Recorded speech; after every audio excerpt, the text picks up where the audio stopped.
Welcome, everybody. Welcome alongside. It's Sports Radio 92.9 The Game. This is my time of night. I love it this time of night. If you are up now, you're either up late or you're up early, probably up late. These are my people. I love communing with the night people. Hey, you know, they say good things don't happen at night, but come on, you stay up this late, you know some good things are going on. And hopefully the show will be good to you. Bill Schindler alongside with you, and we're going to have a fun 3 hours. Got a lot to get to. We've got some good guests, too. We're going to talk with Joe Buck of Fox, and that'll be an hour 2. And we've got Jim Tracy, former manager of the Dodgers, the Rockies, and the Pittsburgh Pirates. We'll talk to him coming up in the 4 o'clock hour. So something for you to stay up for. Well, if you were up today and you watched the game, I'll tell you what, that was worthwhile just sleeping in on. The Hawks did not show up. In fact, they slept in Brooklyn today, as, of course, you probably know by now, but just worth reiterating since it's our job, they lost to Brooklyn 91-83. And it was one of those games where, from the start, just ugliness. You put on the game, and I'm thinking, okay, look, the Hawks, I mean, they got this. The Nets are no good. In fact, the Nets shouldn't be in the playoffs. I mean, they shouldn't be. Look, I have a major issue with the playoffs in the NBA. First of all, I love them, but they need to be shortened. It will never happen. It's a money issue, and that's a totally different debate we can get into. But when it is harder for you to miss the playoffs than make the playoffs, you got an issue. But anyway, the Nets get in. It should be one of those things where you say, second best record in the entire NBA, first seed in the East, roll over them, boys. Today started to give everybody in this city that sinking feeling. And you know what I'm talking about. If you've been here long, you know there is that sense in Atlanta of sort of that fatalism creeping in. We've even had a text already on the Solomon Brothers Diamond text line from the 770 area code. Every Georgia team is cursed. I mean, I'm telling you, it is that feeling. People are lining up to go, what's happening with the Hawks team? What's going on? I mean, they look so good. I was happy. I'm enjoying this. And then all of a sudden, what happened today? And you know people are doing it. And you probably might be doing it yourself. I'm here to let you know. Don't worry. It's going to be okay. It is going to be okay. The Hawks, well, today was not their game, especially, outscored 31-16 in the first quarter alone. It was ugly. They came back, made it sort of a game at halftime, but then just still could not put at least could not get their shooting really going. And that was the big thing. You look at that game, the Hawks were dreadful, especially three-pointers. 6 of 30. Yikes. Kyle Korver, non-existent, only 2 points, 1 of 8 from the field. He didn't, 0 of 5 from three-point land. Yikes. I mean, when DeMarre Carroll is your leading scorer, and no offense to DeMarre Carroll, like him, good player.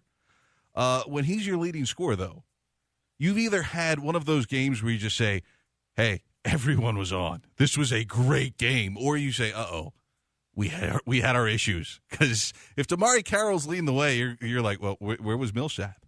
Horford, Teague, anyone? Korver? Bueller? It was a mess out there today. It really was. I mean, I don't know whether it is that 3 p.m. start time. And the guys on the broadcast, I think on both sides, radio and TV, were talking about that. That was one of those things where they said, oh, well, look, it's bodies. They're just, going out there and not adjusted to this. I don't know. They're professional athletes. You have several days off. It's not that long of a flight up to New York. You stay in nice hotels. Granted, you're 6'5" or taller. And so the beds, they might be a little bit small. But come on. I think we sometimes give athletes a little too little credit about how they prepare themselves. I mean, these guys prepare themselves. They're okay. I'm not sure if the 3 p.m. start time really is that big of a deal. It just might be, look, you're on the road. You expect to beat these guys. You expect to be up 3-0. And all of a sudden, Brooklyn came out and they played a decent – I mean, look, it was a decent game for the Nets. Nets aren't good, but it was a decent game from them. And it was one of those things where, you look at their leading scorers, and pretty much everybody who started was in double figures except for Darren Williams, who – I look at the Nets, and I feel like I'm looking into like 3 years ago. I look at the Nets, and you say, what, Joe Johnson, Brook Lopez, Darren Williams? I mean, really, it's like Jarrett Jack. I'm in a bit of a time warp. We got some calls. Let's see. Don't know the name, but Nate. Nate incoming. Talking about the playoffs are too long. Let's go. Nate, go ahead. You're on the air. Hey, how you doing? Doing great. How about you? Good. Good Saturday night for me. Hey, it's a good Saturday night for all of us. Anyway, yeah, so you started off your broadcast, and you were like, the playoffs are too long. I'm just like, thank you. Thank God. I mean, 2 months. It takes 2 full months to get through the NBA playoffs. And my thing is this, and they'll never do it because of the money, but the first 2 rounds should be best 3 out of 5. I agree.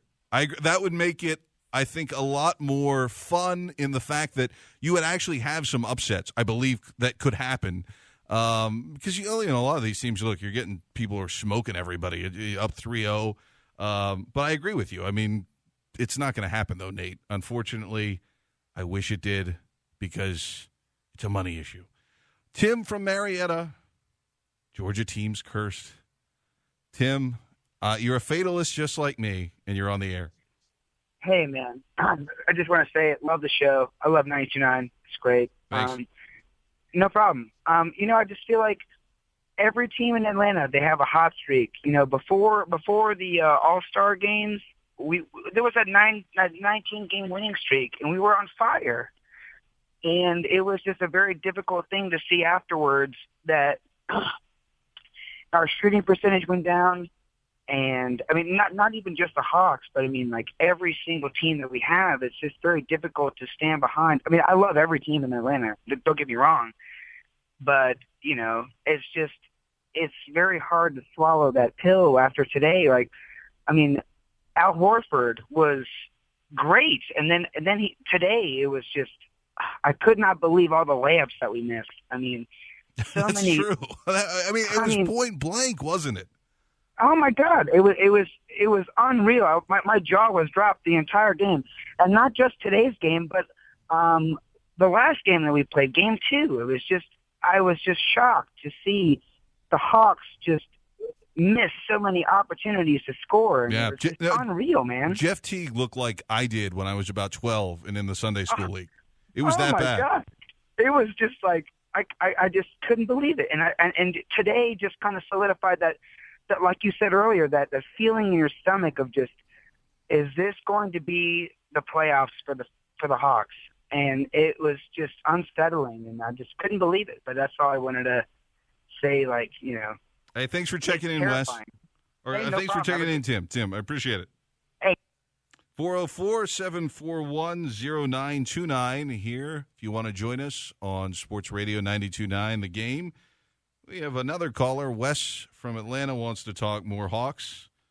Wes, you're on the air, bud. Go ahead. How's it going? Doing great. Hey, so I can't help but be a little nervous, too. And I hate to say that because I know how the NBA playoffs are. One game doesn't mean too much. But then again, with Atlanta, it seems to mean so much. And so I'm a little nervous because, like you said, like the last caller said, all those missed easy shots. And then I feel like there's no focus on boxing out and rebounding at all on this team. And I think that's going to come back and bite us. You know what I'm worried about from this loss, and see if you go along with me on this, is not so much about the Nets, but the teams down the road.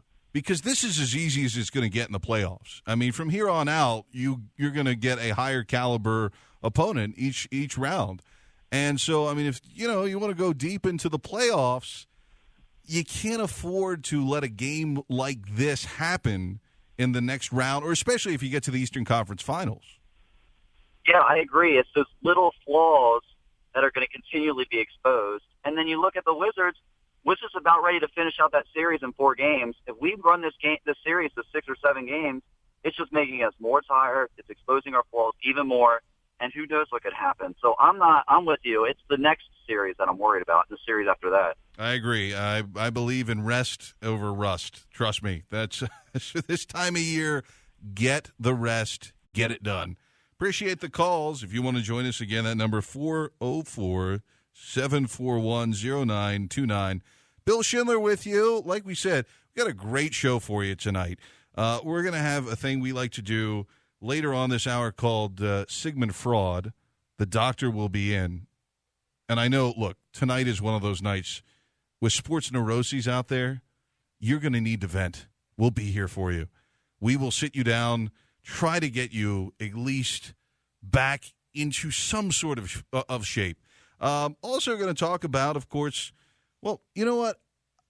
When we come back, too, in the next segment, we're going to talk about what's going on with who the best player is on the Hawks. I mean, that's a debate a lot of us have, I think, with our friends, our coworkers. It really is. It's kind of an interesting and fascinating debate.